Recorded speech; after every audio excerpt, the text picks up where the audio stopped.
Amahoro y'Imana ababeho bakunzi ba IRASOHOZA TV. Umugisha w'Imana ukomeze ukuze wowe udahwema gukurikira ibiganiro ndetse n'ijambo ry'Imana dukunda kunyuza hano mu buryo bugiye butandukanye. Imana ikiguha umugisha, ubwiza bw'Imana bukugote, igitinyiro cy'Imana cye kigota umuryango wawe. Muri abantu b'agaciro, muri abantu umumaro, kandi muri abantu beza kuba mudukunda kandi mugakunda ubutumwa Imana ikunda kuducishamo. Turabashimiye cyane. Reka dusenge Imana n'ubundi twumve uyu munsi ubutumwa Imana ashyize ku mitima yacu kugira ngo tubagezeho ahantu ubutumwa bukureba nanjye bukandeba, ariko buri muntu wese mu ruhande yisuzume, amenye icyo Imana imushakaho, amenye icyo Imana imugambiriyeho, narangiza afate umwanzuro wo guhindukira. Turagushimiye Kristo, warinze ubugingo bwacu, warinze abamama, warinze abagabo, warinze abana batoya, warinze umuntu wese ugukunda, ndetse na buri muntu wese mu ruhande wagiye umuhagararaho. Wakoze imirimo ikomeye kubw'urukundo rwinshi dukunda, waturwanira intambara tutarabo kurwanirirwa. Satani yagiye acukura inzobo nyinshi ukazipfuka, tugeze andi mahirwe yo kuvuga imirimo yawe ndetse no gukomera kwawe. Nyemerera uyu muntu ugiye kumva ubutumwa abashe kumenya icyo umugambiriyeho, abashe kugenda uko ushaka, abashe kwinjira mu cyo ushaka, abashe guhishurirwa icyo umugambiriyeho. Uyu munsi wa none ubutumwa bugira agaciro, kandi umuntu wese ubashe kumukomeza mubera inkomezi mu buryo bw'umwuka. Tubisenze tubyizeye mu izina ry'Umwami wacu Yesu Kristo, amen. Bakunzi ba IRASOHOZA TV, uyu munsi ni umunsi w'umugisha, ni umunsi Imana duteguriye kuba turiho, kuba tugenda, kuba tubasha kuvuga bigashoboka. Njya nkunda kubibwira abantu ngo aba ari igitangaza gikomeye cyane, aba ari umugisha ukomeye cyane. Uyu munsi rero tugiye kuganira amagambo y'Imana ari mu Bagalatiya ibice 5, turahera ku murongo wa 16. Turakomeza dusome aho Imana idushoboza, turagarukira aho ngaho.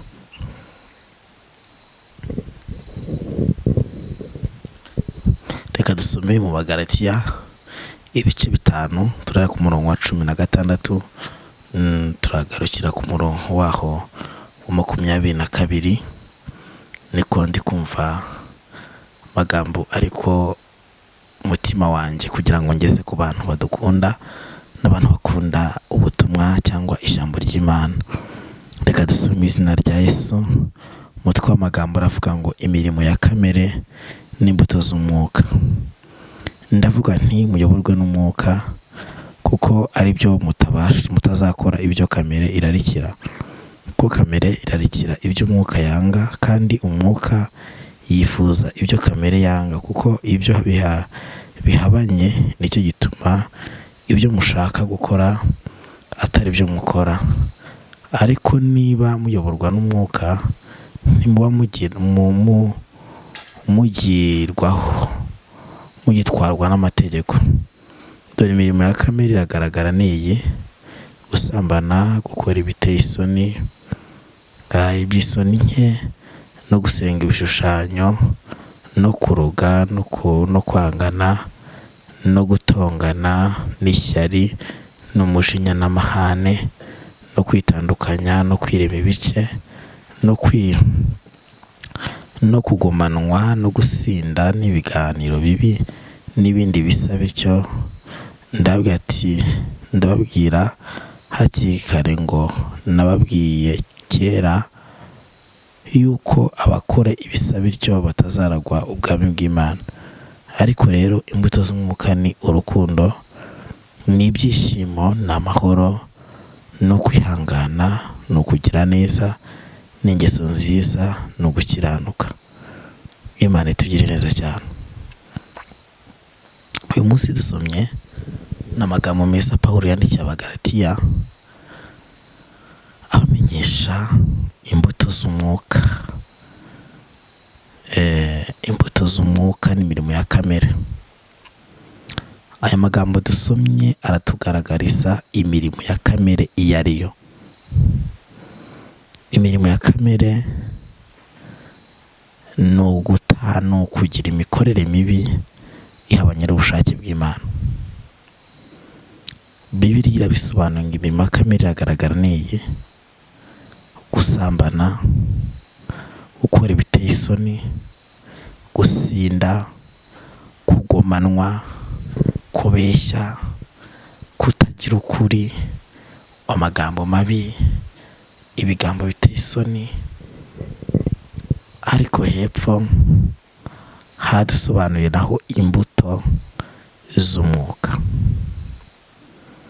Ndashaka kubwira umunsi wa none, gerageza ugire imbuto z'umwuka mu gakiza kawe, mu mikorere yawe.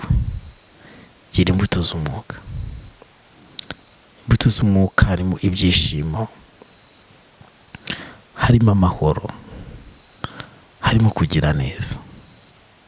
Njyewe birambabaza, biranantangaza kubona abantu bitwa ngo bayoborwa n'umwuka cyangwa bakoreshwa n'umwuka, ariko ugasanga imbuto z'umwuka ntazo bafite. Niba umwuka wera ari muri wowe, ikizakugaragariza ko umwuka wera ari muri wowe ni ukugira imbuto z'umwuka. Umwuka wera iyo ari mu mutima w'umuntu agira ibyishimo, agira kugira neza, agira ibiganiro byiza, agira gusenga, agira kubaha Imana, agira umutima mwiza, agira ibyiringiro muri we, agira amahoro muri we. Niba utubwira ko uzi Imana, niba utubwira ko ukunda Imana, niba utubwira ko ufite Imana muri wowe, ikimenyetso cya mbere ni imbuto z'umwuka. Ikimenyetso cya mbere ni imbuto zatwerera.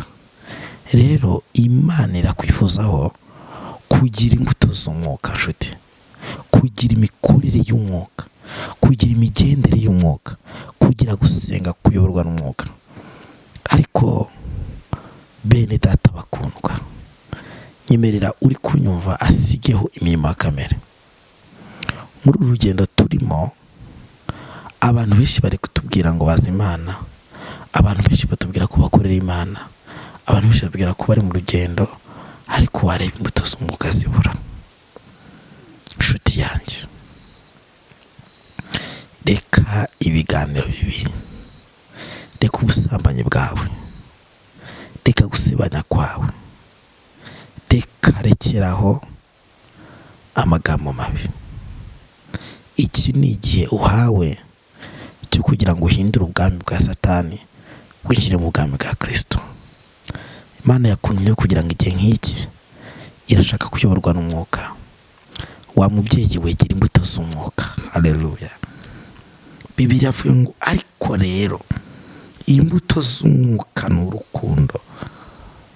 Ndagira ngo mbabwire, ni urukundo. Urukundo rurihangana, urukundo ntiruryarya, urukundo rwihanganira byose, urukundo rubabarira byose, urukundo ntirwifuriza ikibi mugenzi we.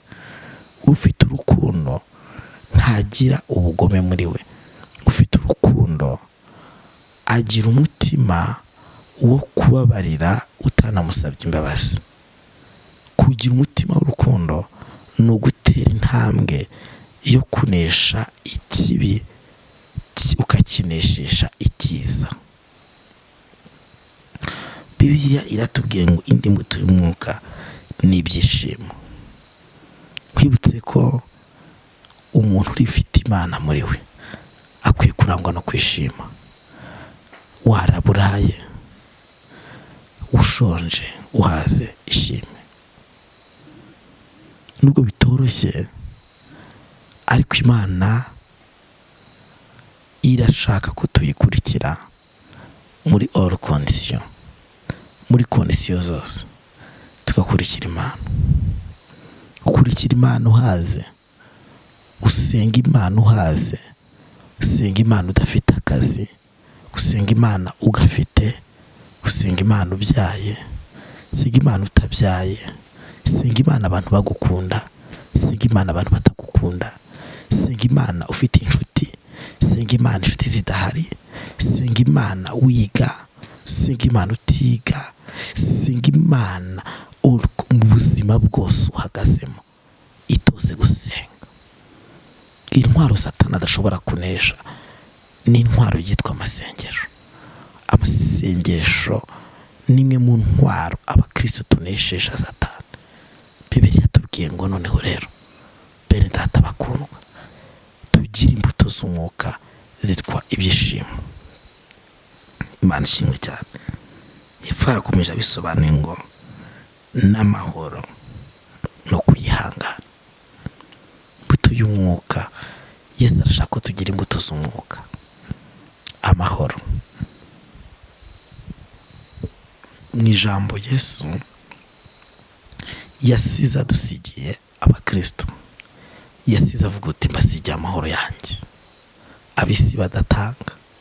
Kandi umuntu ufite Yesu agira amahoro no mu bintu ubona ko utagakwiye kugira amahoro. Ugira amahoro ushonje burya, ukagira n'amahoro uhaze. Kubera iki? Amahoro Yesu atanga nta mubabaro yongeraho. Ni amahoro agukomeza mu bibazo byose uri mugakomera. Ndumva nkwifuriza nshuti yanjye kugira izi imbuto z'umwuka mu buzima bwawe bwa buri munsi, kuko ni kimwe mu kintu kiranga umuntu uzi Imana. Niba utubwira ko uzi Imana, niba utubwira ko uzi Yesu, igihe ni iki cyo kugira ngo ugire imbuto z'umukristo ziranga ko uzi Imana. Bibiliya yakomeje tubwira ngo kwihangana. Haleluya. Kwihangana. Kwihangana. Kwihangana birenze cyane kubivuga mu nyuguti. Kwihangana birenze cyane kubibwirwa. Kwihangana no gushyira mu bikorwa ikintu kitari gikwiye kwihanganirwa, ukagaragaza kukihanganiye. Kwihangana no kunesha. Kwihangana no kwiyemeza. Kwihangana no kwiha intego. Iyo kuba mu bigukomeretsa ugakomeza ugakomera.